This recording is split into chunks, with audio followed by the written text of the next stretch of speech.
So hello guys welcome to NPL talks. So आज चाहिँ हाम्रो गेम भइरहेको छ काठमाडौँ गोर्खास भर्सेस पोखरा एभेन्जर्स र काठमाडौँ गोर्खासले पोखरालाई धुलो चटाइसकेको छ।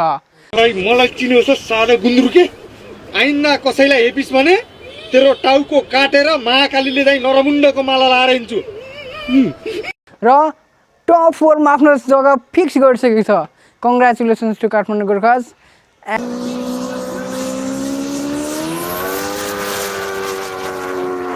And I would like to say Pokhara एक गेम बाँकी छ, जित्नु होला।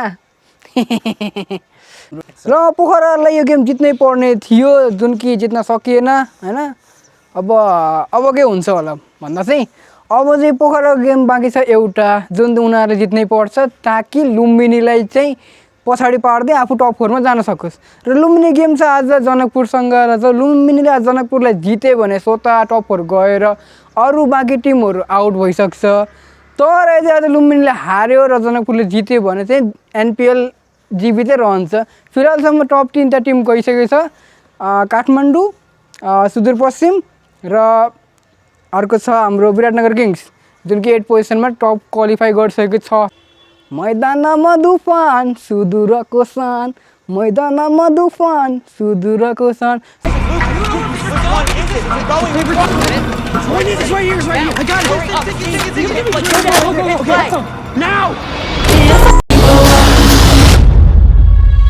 मैदानमा तुफान सुदूरको सान, मैदानमा तुफान सुदूरको सान, जित्छौँ हामी सधैँ। Sudarpashim Royals have been unbeaten in NPL and straight away won their 6th game back to back.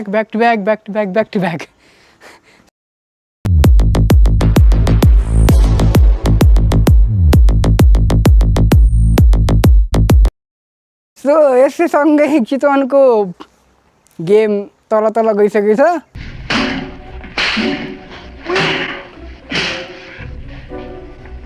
र चितवनलाई अब जनकपुरमाथि मात्र निर्भर हुनुपर्छ ताकि उनीहरू आफ्नो टप 4 मा जान सकोस्। So let's see. सब टिमको होप भनेको जनकपुर बोल्स हो। ल आशा छ जनकपुरले जितोस् ताकि एनपिएल राम्रो भइरहोस्। We want suspense you know. अब सस्पेन्स चाहिँ भएन भने त के काम लाग्यो त हैन। 2-3 त गेम डेड रबर भएर त भएन नि त।